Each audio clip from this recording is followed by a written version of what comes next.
Training mit binären Optionen. London, the newly crowned capital of the financial world. And for many of those working here, the streets now really are paved with gold. The most I've made in a day is about £700,000. The City of London's awash with money, and it's being spent as fast as it's earned. There's definitely a conspicuous consumption trend going on. In the last few weeks, £10 billion has been paid out in bonuses, with at least one star player getting £50 million. We have guys this year who've spent well in excess of £100,000 on 4 or 5 day holidays.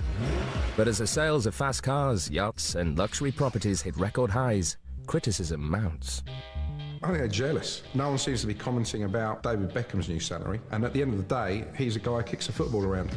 They must be making a lot of money for their company. And so what if he takes home a £40 million bonus? I mean, he's well entitled to it. And yeah, if I could get somebody who's making me 100 million, I'd give him 40 million straight away.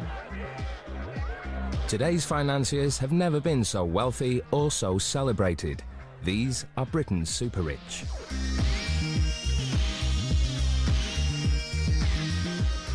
Friday night in London's West End. As the revellers and tourists pour into the theatres and bars, another group head for their favourite night spot. At Pangaea, nightclub of choice for the young bankers and traders who work in the city's square mile, business is booming. Recent bonus payouts have made it party night every night. They'll just go absolutely nuts, and they'll begin with a whole load of shots. And you can watch them deteriorate, bottle after bottle of all the usual brands, just being poured, I mean, sprayed around and poured over their heads, and it gets all a little bit silly. A bottle of beer costs £4, a bottle of vodka costs £130.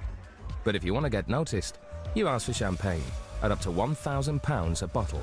If you order a Magnum, you get these sort of flamethrowers, and the music changes to the Rocky theme.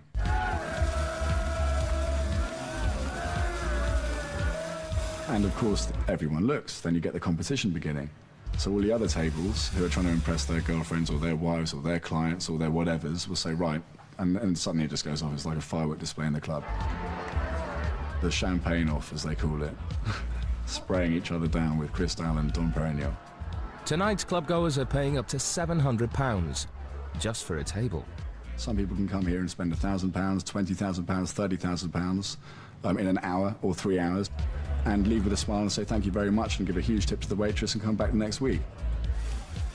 It is silly money, and you do sometimes think, God, they must be earning ludicrous amounts of money, or God help the bank whose corporate card that's on. Laurie Inman is among tonight's customers. At 25, he's one of the city's hottest young traders, using his own money to buy and sell German government bonds. The most I've made in a day is about £700,000. The most I've lost is about £250,000, which is quite a lot of money. But his gambles on the market have proved spectacularly successful. He makes in a year what some people will earn in a lifetime. Having the money I've got at my age, I know and realise how fantastically fortunate I am. It's going to sound ridiculous, but it's not something I think about all day, every day. I'm a typical 25-year-old. The majority of city workers are in the same age bracket, many pulling 7-figure salaries and bonuses. They are reaping the benefits of rising share prices, an influx of foreign cash, and a huge growth in company mergers and acquisitions. The £10 billion a city has just shared out is equal to Britain's hospital building budget for the last 10 years. Britain is going through this quite remarkable social revolution in which there's been an explosion of wealth at the top end. Since Tony Blair came to power, the wealth of the top 1,000 has tripled. This wealth boom is being driven almost entirely by the city. They're paying themselves bonuses that are sometimes as much as the lifetime earnings of sort of senior professionals, you know, from head teachers through to doctors. Maurizio Fabrice runs broking firms in London and Milan. A city veteran of nearly 20 years, he's witnessed the rise and rise of the annual payout. When I started working in the city with my first bonus, I pretty much bought what everyone was buying at the time, which was the Golf GTI. I had that for a while, and then as the bonuses got bigger, then the cars got better as well. So I moved on to, I had a couple of Porsches, and then I got my first Ferrari. I do know of people who spent the whole of their first bonus in one go. I know one particular guy who spent it on a Porsche Boxster, and that's not unusual at all. Porsche Boxsters were a bit of a favourite with first bonuses, particularly with the men. I think cars, for a lot of the guys in the city, is quite a big status symbol. It's sort of measure of how you're doing internally in your company. They want to have the first 599 in the garage or the first SLR in the garage. So they're just going to turn up downstairs in Canary Wharf with their new motor. Yeah, a little bit of competition there. Such lavish rewards have drawn criticism from clergymen, trade unionists, even government ministers, claiming the payouts are obscene. But brokers like Maurizio are unapologetic. You know, they are justified simply because these people are making money. You know, they know how to make money for their institution. And as a result, it's right that they should be in a competitive market where they can dictate their bonuses depending on how good they are. So absolutely anyone who's making, you know, £25 million bonuses, which is about 24,900,000 more than me, no, I'm joking, is completely justified. Hats off to him. It takes a certain sort of person to rise to the top. And to be fair, it's a huge challenge to get up there. So the sort of person who's going to rise that challenge is going to be someone, I would say in general, you know, who does desire that sort of money. Tom Wanless was 21 when he joined a leading city bank as an industry analyst. His rise through the ranks has bought him a luxury city penthouse and lifestyle to match. Salaries get ramped up quite nicely, certainly during your first few years, and the bonuses do too. And with such large payouts, competition is fierce. For most banks, bonuses come out in January, which basically means certainly for the last couple of months of any calendar year, everyone works their butts off even more than usual to ensure that they look sparkling when it comes around to the bonus time. It's very much a closed door affair, so you'll go in there, no one else will know, you know, what you're hearing. They'll see you go in and see you come out either with a big smile on your face or otherwise. And you do see a slight change in people around that time. Everyone wants to make sure that their name gets attached to the right deal to ensure that it looks like they've brought in lots of money for the company. If you look at Wall Street, the bonus day is a very symbolic and significant day. It's sometimes known as the St. Valentine's Day Massacre. All hell lets loose if people don't get the bonuses they think they deserve. And that kind of culture of expectation and demand that we're worth so much, we need these giant bonuses, gradually got transferred into the sort of British banks as well. I know for a fact that someone's bonus, which was certainly over £100,000, complaining that it was like working for charity, which shocked me. We've got this case at the moment in the city where one investment banker is suing his Japanese bank for £7 million because he thinks he's worth that and he was only given $1 million. When everybody has got the bonus money in their accounts, then certainly there's celebrations, and typically that will be going out to bars and spending a lot of money on champagne. But champagne isn't the only thing they'll spend their money on.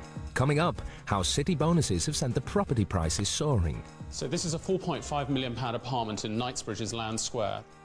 And Maurizio looks to splash out at the Italian Motor Show. And I think the best looking car is that Alfa over there, which I think is, well, I think it's the most stunning car at the show. Really cool.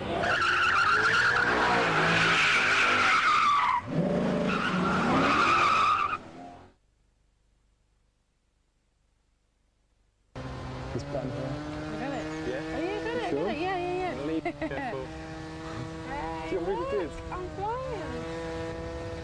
Steady. Whoa, whoa, whoa, whoa, whoa, whoa. Oh. Hang on, I'll give you a hand with those. Yeah, sure.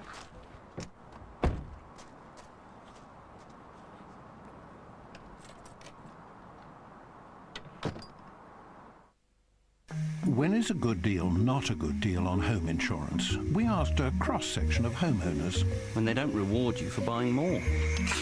At Direct Line, we'll give you 50% off your home contents cover when you buy it together with our buildings insurance. That's better. When they give you a good price but don't include any extras. And when you buy buildings and contents insurance, we'll give you free annual travel cover for all the family. That's better. when they have a snazzy website but no one on the phone to help you? At Direct Line, we not only have great online deals, we're on the phone in UK-only call centres. That's better. Direct Line, a good deal, better. Brainstorming trip? Oh. All right, honchos. Are you all singing, all dancing bank customer call centre? Where? Or as we say in Espanol, donde? Spain. It's a bit obvious, Steve. Portugal? Come on, guys, spread your wings. All right, Morocco. No, sandflies. Ugh. Bermuda? Triangle. Great Barrier Reef. Good snorkeling. No, box jellyfish. Yeah. Excuse me, why can't our customers talk to us in the UK? That's where they live. The UK. We're after blue sky thinking here. Yeah. There is another way. At NatWest, you can talk to a call centre in the UK 24/7 or call your local branch direct. NatWest, another way. I know. Delhi. Delhi. Now you're talking. It's not very central, is it? Not central. It is central in India, Will. Something terrible has happened to pensions money. Billions of pounds have gone. It's not coming back. Jeff Randall reveals the devastating mistakes that will affect us for generations to come. All of you will get nothing. Where's My Pension Gone? Thursday the 25th of January at 9. This summer, Thomson's long-haul flights will have more legroom than ever before. Thomson, web prices on the high street. Sorting, then checking for stains, then rubbing, and sometimes you're back where you started, doing the whole job again. When all you need is one scoop, a Vanish Oxy-Action Multi in your machine. Look, here's what it's doing to those stains in your wash. Wow. And there's enough power in one scoop for the whole wash. See? Brilliant. One scoop is all you need. For better results and less effort every time. Vanish Oxy-Action Multi. Trust pink, forget stains. Also available in a handy pre-treat spray. It's called the Weetabix Week. Weetabix with honey and yogurt shoved on top of it. Weetabix with fruit compote and yogurt on it. Weetabix with hot frothy milk and what's that? It's chocolate! Weetabix with almonds and bananas, look! Basically, we're talking about the Weetabix Week. It's just Weetabix with different stuff sloshed on it every day of the week. Nice! The Weetabix Week. Give it a go.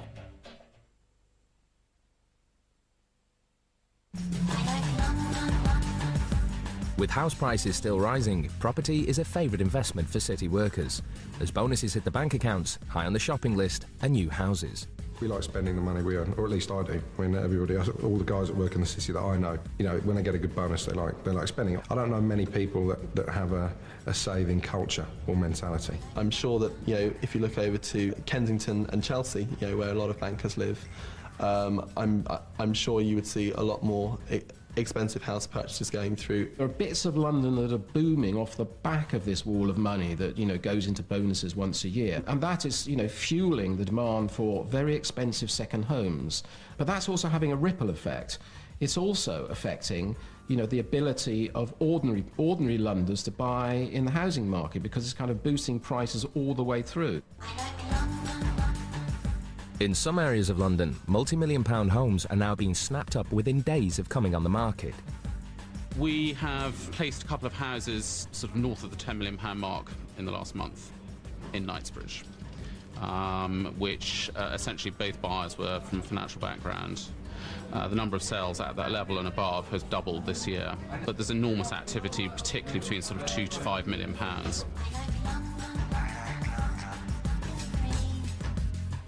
The market at the moment is unprecedented. The growth has been exceptional since the beginning of this year. We're looking at price rises of 20 to 25% since the beginning of January. So this is a £4.5 million apartment in Knightsbridge's Land Square. This is very much the centre of the bonus belt in the high-end real estate market in London. Overlooking Hyde Park, this state-of-the-art penthouse is a city residence for the working week only. Many bankers have their main home in the country. In reality, an apartment like this is a pied-à-terre at the end of the day. It is not a home. It's great for entertaining. It's a great place that's an alternative to a hotel room, and it will probably be used for parts of the year, or it'll just be used during the week if they are London-based. And it'll probably fit in with a portfolio of 2 or 3 other properties in Europe or beyond. The wealth that's been generated in London is creating major problems at the lower end of the market, there's no doubt about it. And for first-time buyers it gets more and more difficult as people become multiple property owners. First-time buyers are being replaced by people who are buying to invest. And so yes, it is causing problems further down the ladder, there's no doubt about it.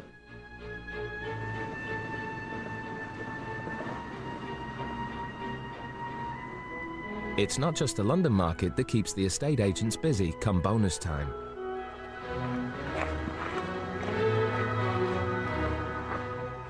One of the great advantages of this house is its proximity to London. People are time poor, so the travel side of it is very important, and you get here within an hour from London, and also it's very close to the airports, particularly Heathrow. The size of the building, it's nearly 10,000 square feet, is the sort of space that people are looking for, and the public rooms are very important for entertaining. It also offers a lot of privacy with 28 acres around it, and those sort of aspects are what people are primarily after. This type of house in this location within an hour of London is certainly the sort of thing that people working in the city who have a principal residence in London are going to be looking for as a weekend house for entertaining, particularly in the summer. This estate comes with a price tag of £4.5 million. The city effect is affecting the home counties market like it is in prime central London. It's all about geography, and the good houses within an hour to an hour and a half of London is what everybody is after.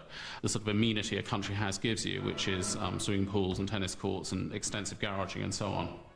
And so there is hot competition, and the good houses in these immediate counties around London are seeing, serious demand driven by city purchasers.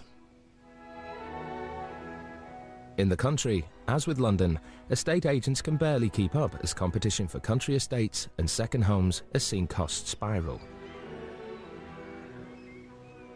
From Cumbria to Cornwall, younger families find themselves squeezed out. As bonuses hit an all-time high, the number of first-time buyers is now at an all-time low.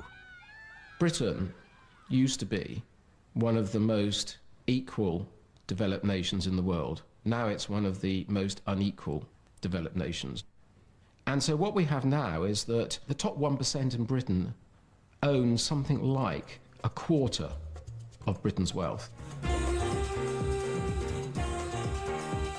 With the year's bonus about to be paid out, city dealer Maurizio Fabrice is choosing his latest sports car at an Italian motor show. I like spending my money on cars, I like driving them around. I just enjoy everything about cars, racing and owning them. And I think the best looking car is that Alfa over there, which I think is, I think it's the most stunning car at the show. Really cool.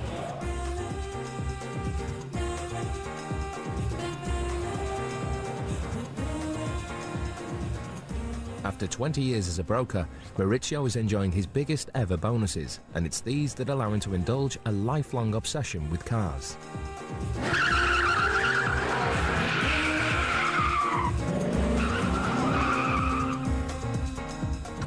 It's a guy thing.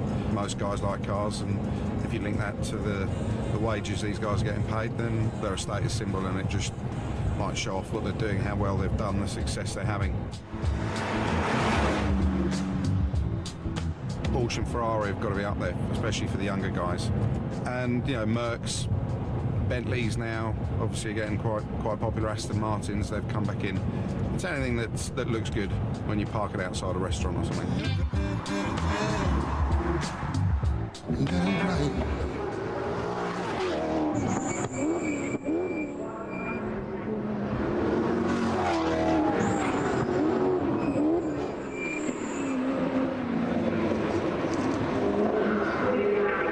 Racing sports cars cost Maurizio £80,000 every year. I got into that by accident. I went to a track day and I met a guy down there called Rob Wilson who trains a couple of the Formula 1 guys, and he convinced me that I should stop being a hooligan on the track with my own car and maybe do some racing. I've been doing it 3 years now, and it's a lot of fun. The adrenaline when you're in the car and you're actually in the race is probably very similar to when we're having a busy day in the office. It's all about adrenaline, and the time just flies by. People don't understand that the reason that they go out and they play hard is because the environment they're in is so highly strung. And people from the outside don't understand just how much effort and how much work and how much time and how many sleepless nights we all have.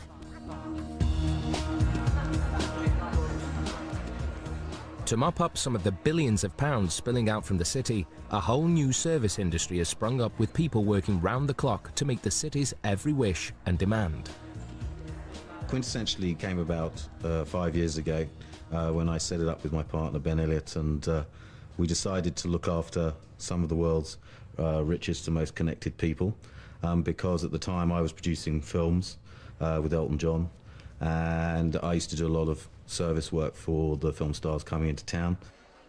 So we only actually look after probably the top 0.5% of the city. So if you wanted to hire a private jet, we would go out to 50 of the best suppliers of private jets worldwide and get you the best price, through to finding you a private villa, or ordering your own personalised submarine, or you know, booking a famous pop star for your child's birthday party. It's almost like dream fulfillment that we're in the business of, and that's, I think, what people buy into. So lucrative is this growing service industry that Nick Newbury quit his city job to join in.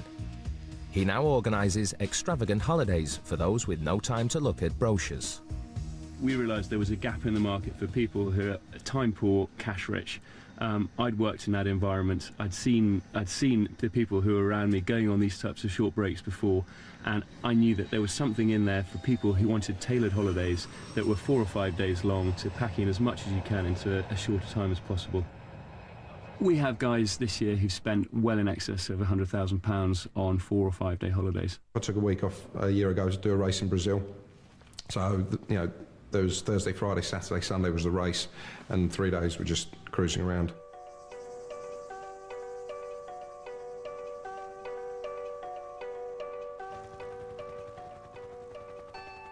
The jaw-dropping mini break has now become the latest city status symbol. From diving with great white sharks to Amazon treks. We had 10 traders from a well-known American investment bank. It was a stag weekend. They flew up to Kiruna in the Arctic Circle, headed out into the wilderness by Skidoo. They then boarded onto dog sleds and led their own team of Siberian Huskies through the Lapland mountains. They fished for their own dinner through ice holes we'd cut into the ice.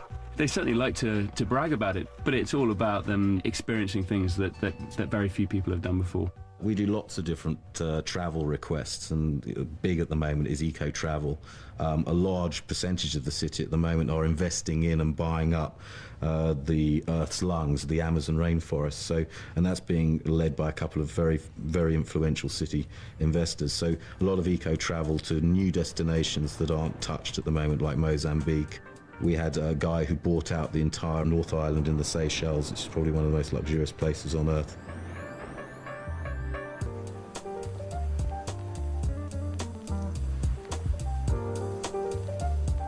However great or small the request, when the call comes in, personal service companies like Quintessentially are there to take it, 24 hours a day. Hi, I have a very important member who I've got to get a suit for. He's on his way from Istanbul now. Okay. He's got a very important meeting tomorrow morning, Okay. and I need a kind of dark blue Right. and shirt and tie as well. But I need it altered as well. Okay, and that's not a problem. over by him tonight. Is that all right? Not a problem at all. Can we have a look? I found a couple I thought may be quite good. I do a lot of kind of businessmen who mostly don't have the time. I do a lot of their presents as well, kind of birthdays, anniversaries, Christmases, or like I'm in Dunhill today to do a suit for a man who's just flown over. Got a business meeting first thing tomorrow morning, but I've shopped with him before, so I know his size, his colourings, what he likes, what he doesn't like. Okay, well, should we go? Let's go with that. Okay. And then a shirt as well and a tie. Okay. I'm thinking blue. Classic. Yeah. Okay. A lot of suits and kind of shooting parties. If they go shooting at the weekend, they haven't got an outfit, and so I have to literally buy the whole thing: jackets, wellies, socks, everything. I like that. That's nice. And I love that. I think That's he'd a love great that. tie. We had this one guy who wanted this Patek Philippe watch. I mean, it's kind of over £100,000. He couldn't get his hands on it. It was kind of desperate, screaming around, I really want it. And so came to us, and we managed to pull it off in the end, and so his son got it for his birthday. Now, what time do you need all the alterations done for? Well, and the cost for a full-time personal service like this? Up to £25,000 a year. Conspicuous consumption by the rich is back in fashion, and we see people, blowing £5 million on birthday parties, buying up islands around the world. This is not frowned on. People do it because it's acceptable. The wealth boom of recent years has gone hand in hand with a sort of public and political acceptance of, spending extravagance. Coming up, how the super rich are now rubbing shoulders with the super famous. Well, Sienna Miller is involved with Klick, so we're hoping she's going to come. Rachel Stevens, I think Simon Cowell, Frank Lampard, John Terry. And when the work gets too much, the city boys hit the beach in style. We did a weekend when we had a particularly good month. The guys here, we all took a yacht down to Central Park and had a few parties.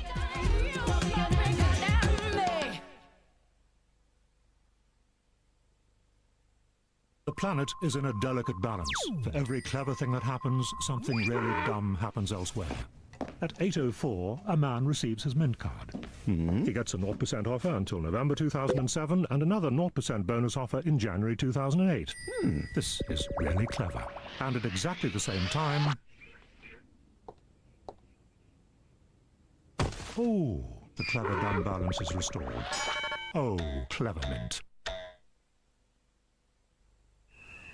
Wherever you look across the African continent, a single animal will be performing the same vital role. Day after day, the humble dung beetle carries out its task, the first natural recycler, if you like. The dung beetle is close to the bottom of the food chain. That is its position in life. It has no choice. But you are not a dung beetle. Ever wondered where you can find a more satisfying job? At Friends Reunited Jobs, you'll find thousands of vacancies with leading employers. So search free, register your CV, and we'll do the hard work for you. friendsreunitedjobs.co.uk. You'll never know unless you go.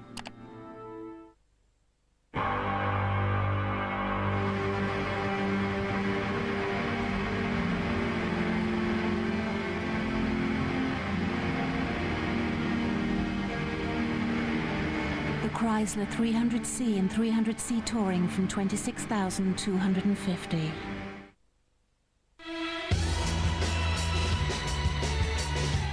No matter what your business angle is, or who you are, one thing is certain.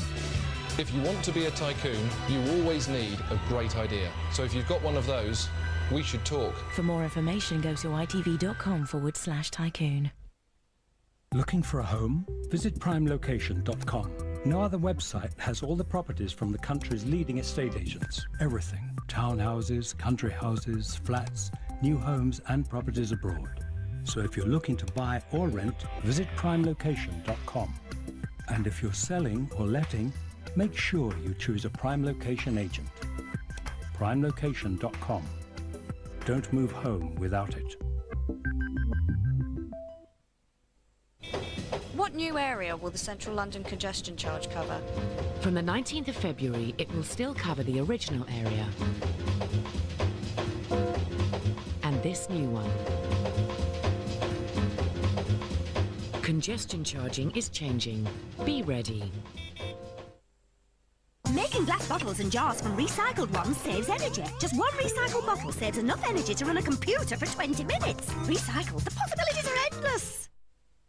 Well, I finally succumbed. Got myself a personal trainer. She's introduced me to healthy green teas from the expert blenders at Twinings that contain antioxidants that may help maintain a healthy body. Monday, warm up with delectable pineapple and grapefruit. Wednesday, scrumptious orange and lotus flower. Friday, a grueling pear and apple. And I get the weekend off. Well, I don't want to do myself an injury, do I? Fruit-flavoured green teas from Twinings, now including delicious new cranberry flavour. The Magnet half-price sale is now on. Plus, for a limited period, there's an extra 10% off cabinet sale prices and a free dishwasher, too. Hurry, these offers must end soon. Nicorette and Active Stop. Together, nothing is more effective at helping you stop smoking compared to just willpower alone.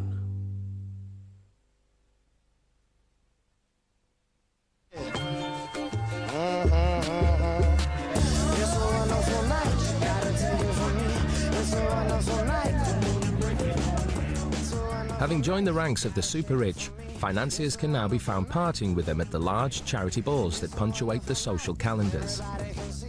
At the heart of the season is La Dolce Vita, a lavish party to raise money for the charity of ex-Formula One motor racing boss Eddie Jordan. As the party draws near, organisers are fine-tuning the event and the guest list. 5 minutes, half an hour after that, Alexander O'Neill. Ring filler. Have you spoken to anyone about any yet? Celebrities? Obvious ones that we've got confirmed with tables is Peter Stringfellow, Martin Brundle, Eddie Jordan, Billy Zane and Kelly Brook. Yeah. Sienna Miller, Jude Law. Well, Sienna Miller is involved with Klick, so we're hoping she's going to come. Rachel Stevens, I think Simon Cowell. Frank Lampard, John Terry. They can't now because they're now Chelsea are playing Newcastle on the Wednesday, which means the Chelsea boys can't come. Okay. We've got 2 tables assigned. Where are the celebs. 2 tables for the last-minute celebs that call up and say they're going to go? That one there's 17. And 3. 3 it is, yeah. This is the most difficult part of this thing, you know, doing the bloody table plan. Let's go through where we've got some of these main guys then in the room. We know he's got the guys from Rab Capital, Clareville, Goldman Sachs, Merrill Lynch, the Man Group, Morgan Stanley, all those boys, and we know they're going to bid. Okay. So they need to be in good positions. We hope that they're going to be generous.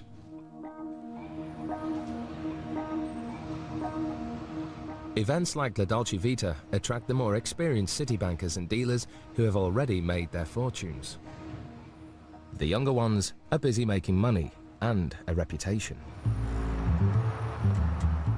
At 25, Laurie Inman is one of the most successful young traders in the world today. It's just something that always interested me, and there was a competitive side to it, and also there was good money to be made from it. My dad used to be a black taxi driver in London, and obviously used to buy newspapers and bring them home at night, and I'd have a read through them, and stock pages was something I was quite interested in and always had a look through. People in the city are hugely driven. They tend to be young. They tend to be generally at the top of their peer group. And quite often when institutions are hiring, they will tend to look for people that have got outside interests, be that sporting interest or theatrical or whatever. So people have achieved outside of academic life.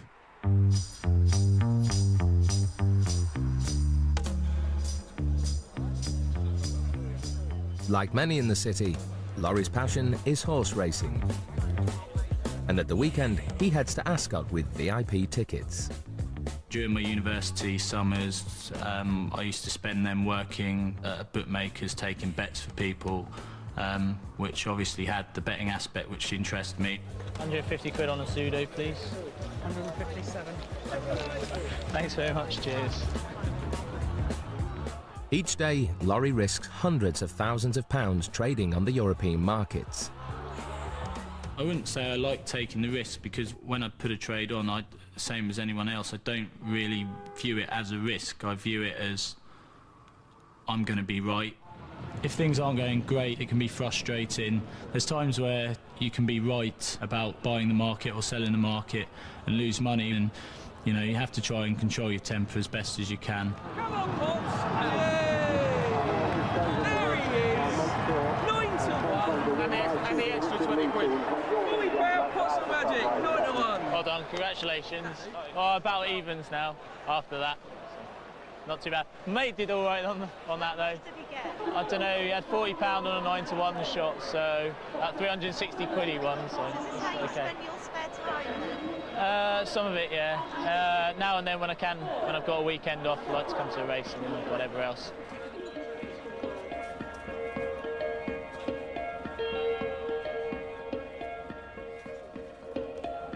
While small fortunes can be made or lost at the races, they're nothing compared to the billions of pounds being gambled in a city awash with money. In terms of the standing of the city, I think it's internationally seen as being incredibly successful, which is interesting considering a few years back people had forecast the demise of the city and everyone would be going to Frankfurt and Paris. But in fact, exactly the opposite has happened. More businesses come in from the Far East, from China and Russia, and even from America as well. Defenders of the salaries and bonuses point to other less publicised statistics. The city pays more than £13 billion a year into the public pot, far more than it takes out. And the country's financial workers generate more than 1/3 of the nation's income. It's highly profitable, very successful, and probably our most successful industry for the country, particularly in terms of paying tax to the government.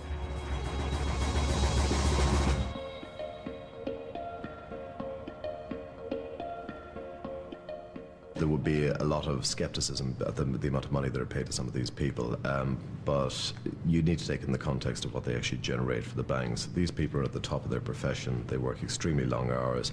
They tend to put a lot of time and effort into the development of their career, perhaps sacrificing other things. Stereotypical kind of city boy, I imagine, is, I don't know, people drinking champagne and getting drunk at lunchtime. And in terms of my office and looking around the people I know, it really isn't anything like it. It couldn't probably be any more professional. People put in 12, 13-hour days, and even when they finish, they go home at night and read their charts and check things. You know, it's as professional as you can imagine.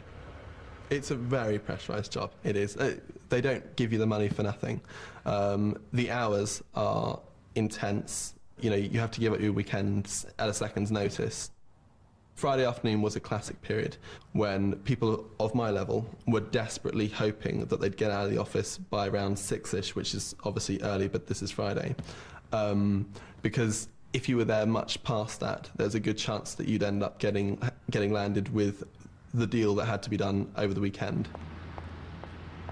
Polly Courtney joined one of the city's biggest investment banks straight from university.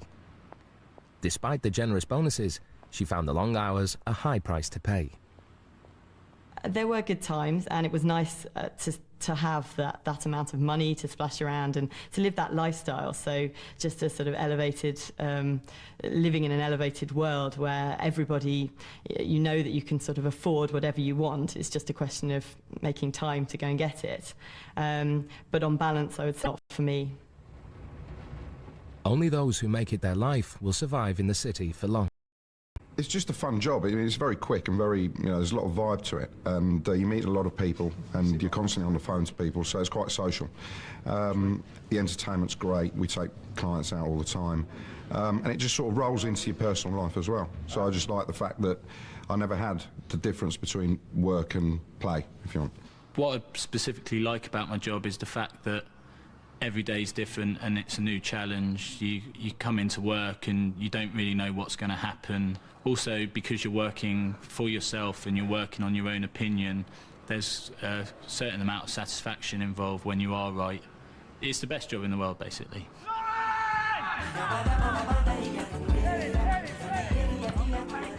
It wasn't Laurie's first career choice. That was football.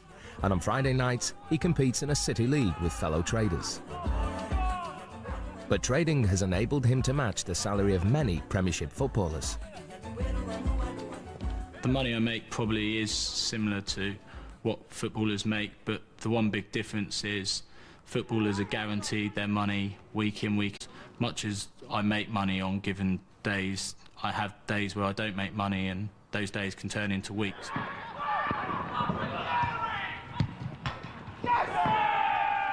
It is very competitive, and I think one thing that's helped me is the fact that I had a strong competitive sport background, and trading the markets is very much like playing a sport. It's people against people all the time. And like a Premiership football club, city firms are keen to protect their talent and steer them away from the temptations that come with excessive wealth. banks recognise that their biggest assets are their people, and consequently they're keen to keep them.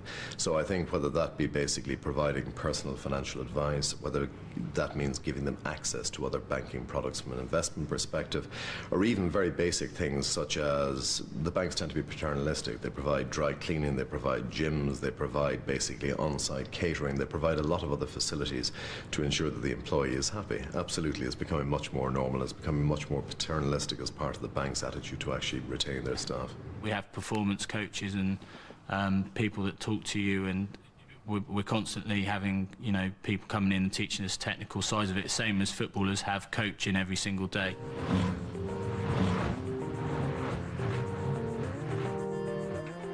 And the single-minded dedication to money-making pays off.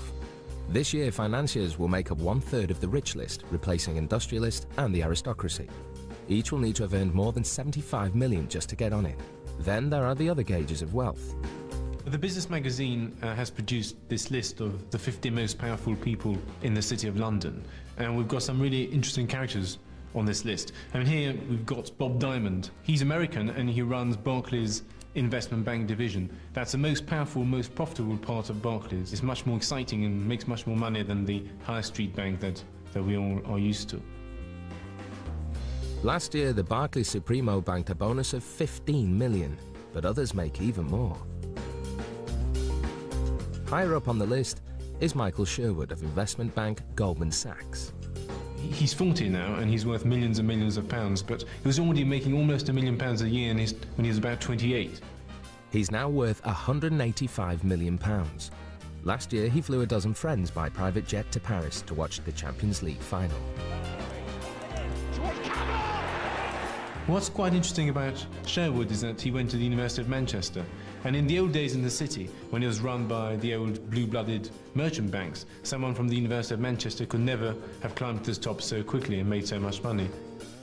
It would take a teacher 2,000 years to earn the 50 million bonus paid to one of Sherwood's star players. But there are some who are even wealthier. But probably the most interesting and the most exciting man on our list, and the one we've ranked the most powerful man in the city, is Michael Spencer. He runs ICAP. That's his own bank. He's created a new institution, employs thousands of people, and generates huge amounts of money. And he's now worth at least £600 million. For his 50th birthday, Spencer threw a lavish party at his multi-million-pound estate in France.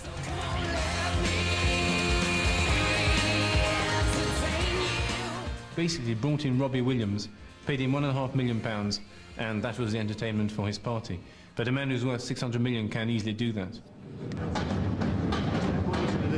When that finishes, he's going to call up Martin Brundle. Okay? Yeah. So Martin's going to come on stage, Charlie will give him a bit of that, and Martin might. It's high rollers like these that the La Dolce Vita charity ball needs to attract. Getting the famous to turn up is one thing. Getting the rich to attend and part with their cash at the glittering auction is another. Well, most of the bidders are in the dance floor area, really. We try and get them strategically placed.